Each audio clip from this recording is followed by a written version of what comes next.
What happens when a washed-up stuntman finds himself caught in the middle of a deadly conspiracy?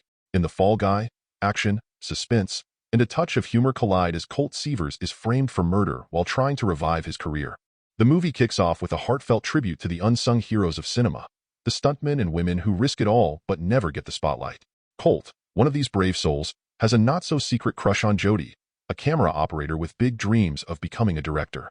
But before Colt can even plan his move, action star Tom, for whom Colt is the stunt double, calls him in for a rather awkward chat. It seems Colt made a rookie mistake. He showed a bit too much of his own face during the last stunt. Tom and Gail, the no-nonsense producer, aren't thrilled. They ask Colt to redo the stunt, but this time, his face should stay out of the frame. Jody, meanwhile, throws Colt a curveball, asking him out for a drink. But Colt, ever the smooth operator, suggests a romantic beach date instead. Unfortunately, romance will have to wait. When Colt attempts the stunt again, things go sideways, literally. He crashes, gets carted off by paramedics, and the next thing we know, he's out of the stunt game entirely. Fast forward, and Colt's traded in his stunt double glory for a valet job, where his old stunt buddy smugly asks him to park his car. But Colt's not the kind of guy to let that slide. He takes the car for a spin, drifting around the lot while the guy begs him to stop. You'd think that'd be enough action for the day, but nope. Gail calls, asking if Colt's really valeting cars now. She needs him for one last stunt, but Colt's retired and wants no part of it, until Gail drops a bombshell. The director is none other than Jody. Colt agrees to help and gets scanned for a new-age digital stunt, where Tom's face will be superimposed over his. High-tech, right? Then Dan, the enthusiastic stunt coordinator, steps in to explain the scene. Colt's still reeling from his last accident and isn't too keen on risking his life again. Dan tries to pump him up with a quote from Rocky, but it's doing little to calm Colt's nerves. On set, Jody's juggling her own chaos. A prop guy messes up. Another worker suggests swapping physical effects for CGI, and a pyrotechnic explosion goes off without her cue. Jody handles it like a pro, putting out fires, figuratively, at least, while also trying to keep her third act on track. Back with Colt, he's checking the sand's density for his upcoming stunt and asking Dan to delay it, sensing something's off. But Dan, ever the motivator, insists they go ahead, saying this movie could make or break Jody's career. Reluctantly, Colt straps on his helmet and prepares for the stunt. He's worried about hitting the camera, but Jody insists he get closer. Too close. The car grazes the camera, but Dan, ever the cheerleader, urges Colt to keep going. There are 7 more cameras rolling. Colt nails the stunt and comes out unscathed. But when Jody finds out Colt was the stuntman, she pulls him aside for a talk. Jody spills the beans on the movie's plot. A love story between a space cowboy and an alien named Aliana. It's all romantic until the cowboy gets hurt and vanishes. Colt catches the metaphor and feels the guilt from his own past with Jody. She explains how Aliana thought the cowboy abandoned her and moved on, dating humans. Colt realizes he's been living the same story. Jody then instructs him to repeat the stunt, but this time she's angling for an emotional response. Colt, dodging the obvious, asks Jody what she thinks the space cowboy would say about his vanishing act. She's not biting and refuses to discuss it in private. Colt, resigned, says the cowboy would probably admit to living in regret, worried he's too late, and assuming the aliens moved on. Jody doesn't let him off easy, telling him to focus on the stunt. Afterward, Colt confronts Gail about her manipulative tactics, and she drops another bombshell. Tom's missing. And if Tom isn't found soon, Jody's directorial debut will be her last. Gail pleads with Colt to track Tom down, saying only he knows Tom well enough to pull it off. She hands Colt a passcode to Tom's secret loft and gives him 2 days to save both Tom and the film. Cue the emotional roller coaster. Colt, reminiscing about Jody while sitting in his car, tears up. Jody shows up out of nowhere, tapping on the window, asking why he's crying. Colt blames it on jet lag. Jody apologizes for pushing him to do the stunt and hops into the car. Their conversation is a mix of awkwardness and unresolved feelings. Colt tries to give her a thumbs up, which only irritates her further. Jody admits she was wrong to think they could have a relationship and calls their fling a mistake. Colt, struggling to express himself, admits he wanted to apologize for disappearing but didn't know how. Jody lays it out. If he stays, things will have to stay strictly professional. Colt strolls into Tom's loft, casually flipping the light switch when, bam, a woman wielding a sword lunges at him out of nowhere. Colt ducks and weaves, trying to process whether he's in a movie or a nightmare. As they spar, he finally recognizes her. "Wait, I know that face," he blurts out. The sword-wielding assassin pauses, rolls her eyes, and coolly introduces herself as Iggy, Tom's girlfriend and lead actress in Jody's movie. Without warning, she swings the sword again. Colt, now on high alert, disarms her. Turns out the sword is just a movie prop. Classic. "Where's Tom?" he asks, clearly over the dramatics. Iggy, shrugging like it's no big deal, suggests he check out a club Tom likes to frequent. Oh, and she tosses in a tip, go undercover as Tom and meet a shady guy named Dune. Colt arrives at the club, posing as Tom, and cozies up to Dune, who seems excited to be talking to someone cool. You a stuntman? Dune asks, wide-eyed, then wonders aloud if stuntmen can win Oscars. Not yet, Colt sighs, feeling a little underappreciated. But things get trippy fast. Colt takes a sip of his drink and, hello hallucinations. He's seeing unicorns, the works. Thugs swoop in, trying to nab him, but Colt is no rookie. He flips, kicks, and takes them all out with a grin. Dune? He's sprinting for the exit, but Colt's on his tail. The chase ends with Colt dramatically standing in the road as a taxi barrels toward him. Thwack! He collides with the cab and, of course, comes out on top. Pinned by Colt, Dune spills the beans. He drugged Colt on orders from Tom's head of security. Dune directs him to the Pendleton Hotel, where a guy named Kevin will hook him up with a room key.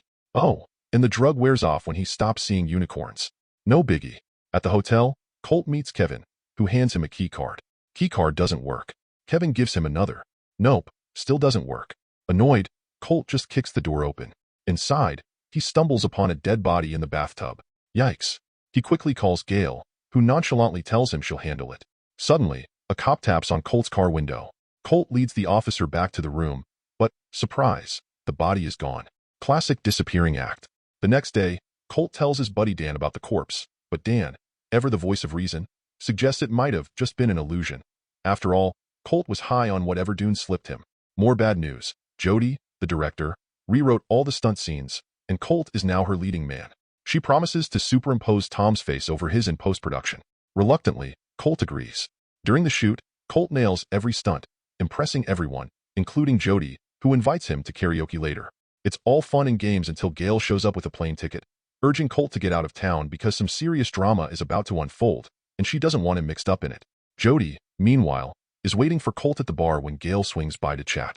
Jody's not happy about Colt leaving. After all, she still needs him to finish the movie. Gail explains that she thought Jody wanted Colt gone. Miscommunication much? While all this goes down, Colt has a run-in with Alma, Gail's assistant, who spills some tea. Turns out, she found Tom's lost phone, and the info on it could ruin someone's career. Alma offers to hand over the phone in exchange for a producer credit on Jody's movie. Before Colt can respond, two goons tase him and kidnap Alma. Colt, ever the hero, jumps into a car with Jean-Claude, one of Alma's dogs, and gives chase. As they tear down the highway, Colt rams the kidnapper's truck and unleashes Jean-Claude to attack. Chaos ensues. Colt's swinging from the truck, Alma's fighting the driver, and in the background, Jody's belting out karaoke like nothing's happening. Just when Colt thinks he's got the upper hand, a car zooms toward him. He leaps onto a bar and swings onto the truck like an action star.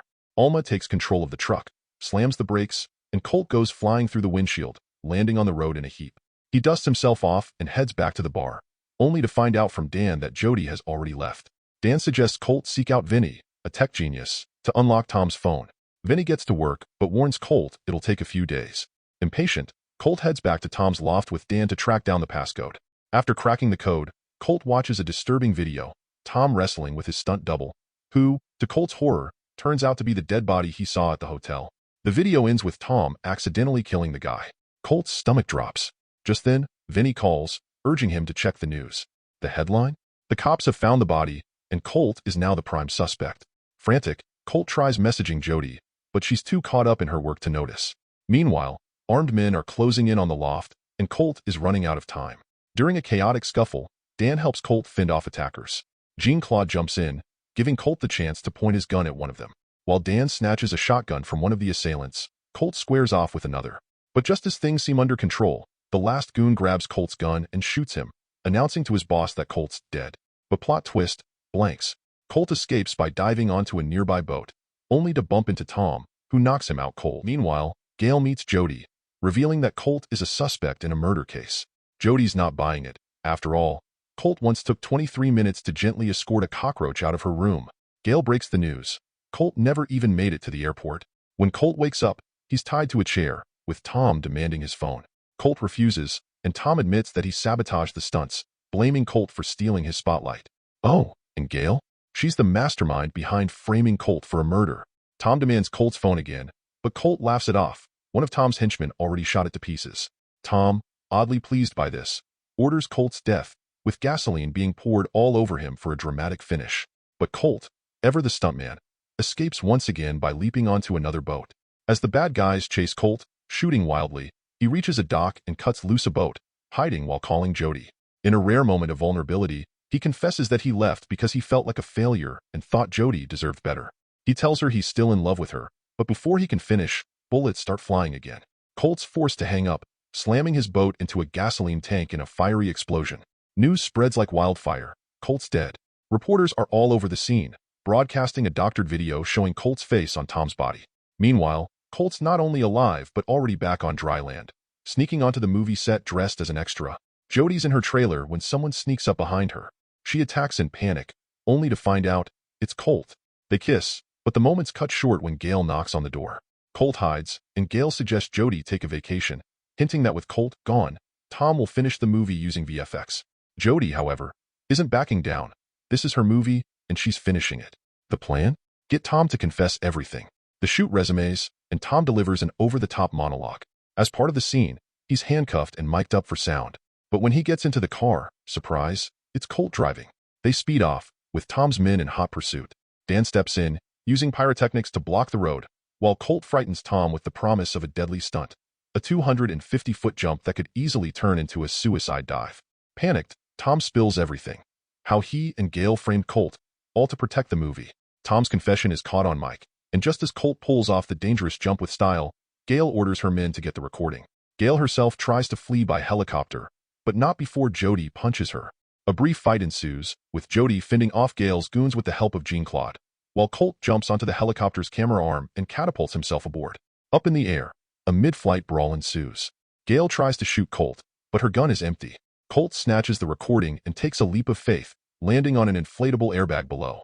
With everything wrapped up, Jody rushes to Colt, and they share a romantic kiss. Later, at Comic-Con, the trailer for Metal Storm is released, starring Jason Momoa, not Tom, of course. The audience loves it, the movie's a hit, and Colt finally gets his well-deserved beach date with Jody. And that's a wrap on The Fall Guy, a movie where Hollywood tricks aren't just for show, they're life-saving moves.